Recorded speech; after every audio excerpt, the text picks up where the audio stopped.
Hello জনগণ, আজকে চলে আসলাম একটি নতুন মুভি রিভিউ দিতে। মুভিটির নাম হচ্ছে কোর্ট স্টেট ভার্সেস এ নোবডি। মুভিটি হচ্ছে কোর্টরুম ঘরানার মুভি। কোর্টরুম ঘরানার মুভি আমরা সাধারণত এর আগে অনেক সুন্দর সুন্দর মুভি দেখছি, যেমন জয় ভীম, তারপর সেকশন 375, নেরু, এরকম অনেক কোর্টরুম ঘরানার মুভি আছে। তো এটা একটা অন্য টাইপের মুভি। পিছনের মুভিটি স্ক্রিনে চলতেছে। এটা তেলুগু ল্যাঙ্গুয়েজের মুভি। আমি ডিরেক্টর বা অভিনেতা কাউকে তেমন একটা চিনি না। খুব একটা তেলুগু ফিল্ম দেখাও হয় না। ফেজে চিনি, বাট নাম পরিচয় বা হচ্ছে গিয়া আদার্স কোনো কাজও আমি দেখি নাই। তো আইএমডিবি রেটিং 7.9 চলে মনে হয়। তো এটা দেখে ভাবলাম যে মুভিটা দেখা যাক, মুভিটা কিরকম। আর কোর্টরুম ঘরানার মুভি আমার খুব পছন্দের, কারণ কোর্টরুম ঘরানার মুভির একটা বেসিক যে ফরমেশন আছে সেটা হচ্ছে সমাজে যে এক্সিস্টিং ল থাকে, দেশে যে একটা এক্সিস্টিং ল থাকে, সেই ল এর যদি কোনো ফাঁক ফোকর থাকে এবং সেই ফাঁক ফোকর গলিয়ে যদি কোনো অপরাধী হচ্ছে কি অপরাধ করে এবং কোর্টের ডিসিশনকে বায়াস করার ট্রাই করে, অথবা হচ্ছে কোনো নিরপরাধ লোক যদি এই সমস্যার মধ্যে ফেসে যায়, তো এই সব কাহিনী নিয়ে কোর্টরুম ঘরানার মুভিগুলো হয়। এছাড়াও কিছু কোর্টরুম ঘরানার মুভি আমরা দেখছি, যেমন ধরেন হচ্ছে কিছু মুভি থাকে যে একটু ক্রাইম থাকে, থ্রিলার থাকে, আবার কোর্টরুম দেখানো হয়, হ্যাঁ, বিচার সালিশ দেখানো হয়, এগুলো আবার এক টাইপের কোর্টরুম ঘরানার মুভি, কিন্তু সেগুলো হচ্ছে ক্রাইম থ্রিলারটাই বেশি থাকে। তো আমি আসলে দেখা শুরু করছিলাম, আমি আসলে কোনো রিভিউ দেখি নাই বা হচ্ছে কোনো সিনাপসিসও পড়ি নাই। আমি জাস্ট ব্লাইন্ড ফোল্ডেড ভাবে হচ্ছে দেখা শুরু করছি, একদম অন্ধভাবে দেখা শুরু করছি যে আসলে কি হয়। তো দেখা শুরু করার প্রথম থেকেই একটু ইন্টারেস্টিং লাগছিল যে আসলে মনে হয় হয়তো ক্রাইম ট্রাইম হবে, ক্রাইমে হয়তো কোনো নিরপরাধ ছেলে ফাইসা যায়, এইসব নিয়ে হয়তো কাহিনী টাহিনী হবে।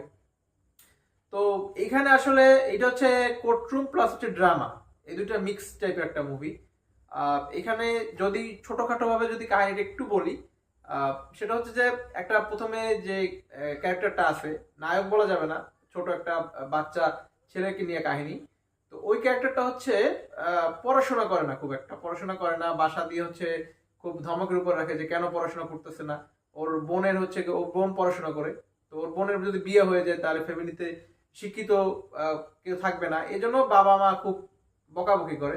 ছেলেটা হচ্ছে বিভিন্ন জায়গায় ছোটখাটো টুকটাক কাজ করে, মাঝে মাঝে রাস্তায় হচ্ছে গিয়া হকারি করে, হ্যাঁ, ফুটপাতে সেলফোন বিক্রি করে, তারপর হচ্ছে রাতের বেলা বারে মদ বিক্রি করে। তো এরকম করতে করতে একটা মেয়ের সাথে প্রেম হয়। তো বলে রাখা ভালো যে ছেলেটা হচ্ছে 19 বছর বয়সী এবং মেয়েটা হচ্ছে 17 বছর বয়সী। তো ওই মেয়েটার সাথে প্রেম হয় এবং মেয়েটার যে কি বলে ওটাকে, যে আত্মীয় স্বজন খুব প্রভাবশালী ছিল। তো হয় কি যে ওই মেয়েটার এক আত্মীয় হচ্ছে গিয়া এই বিষয়টা মানে নিতে পারে না, পরে ছেলেটার নামে অনেকগুলো ধারায় মামলা ঠুকে দেয়, হ্যাঁ, এবং ছেলেটা মোটামুটি প্রায় 70 থেকে 80 দিনের মতো হচ্ছে রিমান্ড খাটে, অনেক মারধর করা হয়, হ্যাঁ, তাকে মিথ্যা মামলার আসামি করা হয়। এবং এখানে একটা অ্যাক্টকে খুব বেশি প্রাধান্য দেওয়া হয়েছে, এটা হলো পোক্সো অ্যাক্ট। পোক্সো অ্যাক্ট হচ্ছে এটা 2012 সালে মেবি করা হয়েছিল, মানে আমি উইকিপিডিয়া দেখছি একটু আগে, মিথ্যা বলে লাভ নাই, আসলে আমি ল এর বিষয়গুলো অত জানি না, বুঝিও না।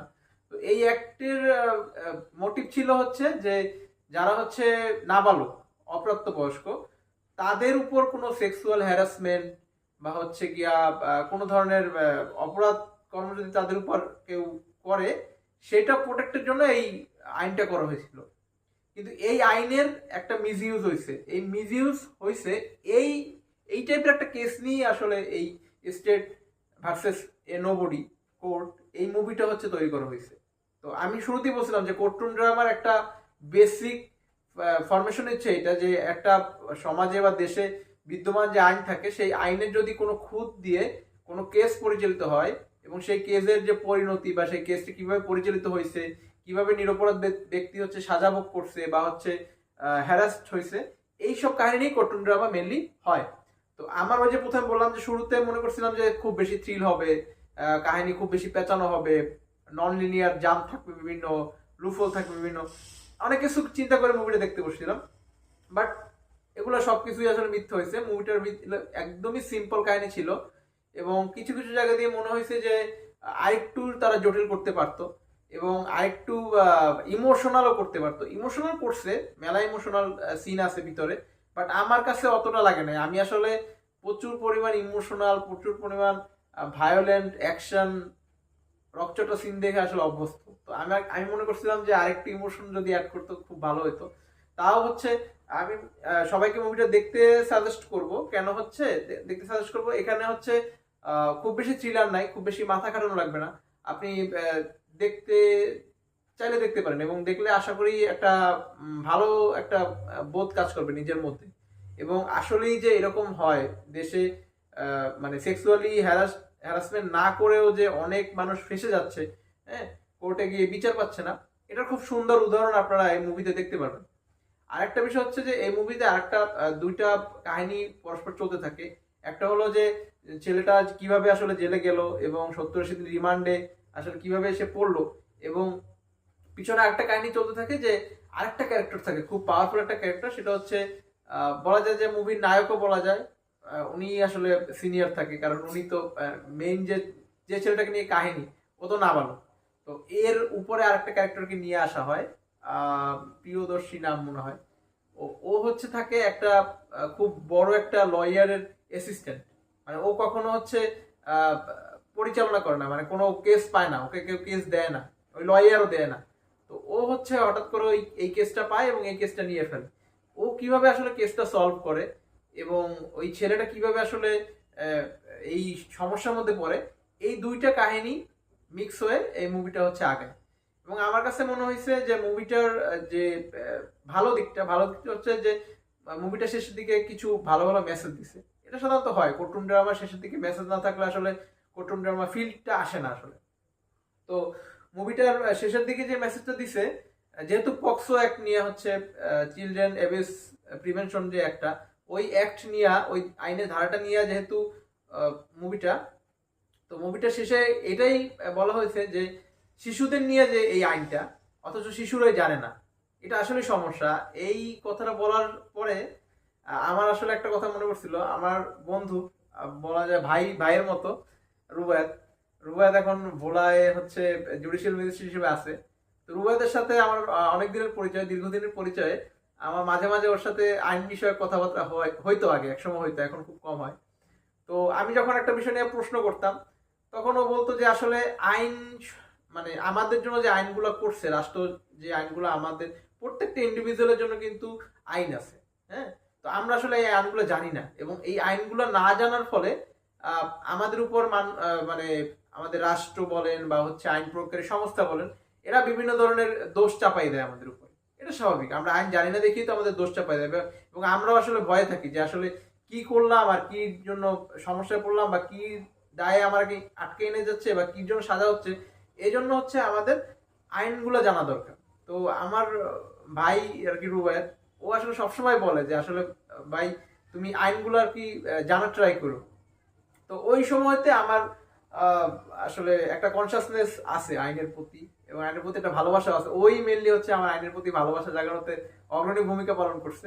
তো এই মুভির শেষের দিকে ওরকম একটা মেসেজ দেওয়া হয় যে যাদের জন্য আইন করা হয়েছে তারাই জানে না, মানে যে বাচ্চাদের ইলিগালি অ্যাবিউজ করা বা হচ্ছে হ্যারাসমেন্ট প্রোটেক্টের জন্য যে আইনটা করা হয়েছে, সেই আইন বাচ্চারাই জানে না। তো এইখানে কোর্টের ভিতরেই আসলে রিকমেন্ড করা হয় যে বাচ্চাদের বইয়ে যেন আইনটা হচ্ছে লিপিবদ্ধ করা হয়। বাচ্চারা যদি বইয়ে আইনগুলো শিখে বা জানতে পারে, তাহলে কিন্তু তারা হচ্ছে নিজেদেরকে প্রোটেক্ট করতে পারবে এই আইনের দ্বারা, হ্যাঁ, বা হ্যারাসমেন্ট হবে না। তো এটা খুব ভালো একটা মেসেজ এবং খুব সুন্দর একটা বলা যায় যে দৃষ্টিকোণ দেখানো হয়েছে মুভিটার মধ্যে। তো এই জিনিসটা আমার খুব ভালো লাগছে, এবং মুভিটা লিনিয়ার শেপের হওয়ার কারণে মানে খুব কি বলে আসলে রিল্যাক্সে দেখা যায়। আসলে অনেক মুভি থাকে যে অনেক থ্রিলার ক্রাইমে ভরা, বা হচ্ছে হঠাৎ করে কোনো একটা পার্ট মিস করে গেলে পরের পার্টটা বোঝা যায় না এরকম, কিন্তু এই মুভিটা আসলে ওরকম না। এই মুভিটা আপনি দেখলে বুঝতে পারবেন যে আসলে এই সিনের পরে এই সিন হচ্ছে, বা এই সিন হইতে পারে, ওই সিন হইতে পারে, হ্যাঁ। খুব কম আনপ্রেডিক্টেবল, বেশিরভাগই প্রেডিক্টেবল সিন। তো এই মুভিটা এইসব কারণে দেখবেন, যেসব কারণগুলো আমি এতক্ষণ ধরে শুধু শুধু বকবক করতেছি। আর বাজে দিক বলতে গেলে বিজিএমটা খুব লো হয়ে গেছে। বিজিএমটা আসলে খুব একটা নাই বললেই আসলে ঠিক হবে, কারণ আমার কানে খুব একটা লাগে নাই। হয়তো ফোনে দেখলে ভালো লাগবে, আমি টিভিতে দেখছি, টিভিতে বিজিএমটা একটু কম পাইছি। ডায়লগ বা ভয়েস ওভারের টোনটাই আর কি আমার কানে বেশি আসছে, ডায়লগটাই বেশি আসছে। এই এক।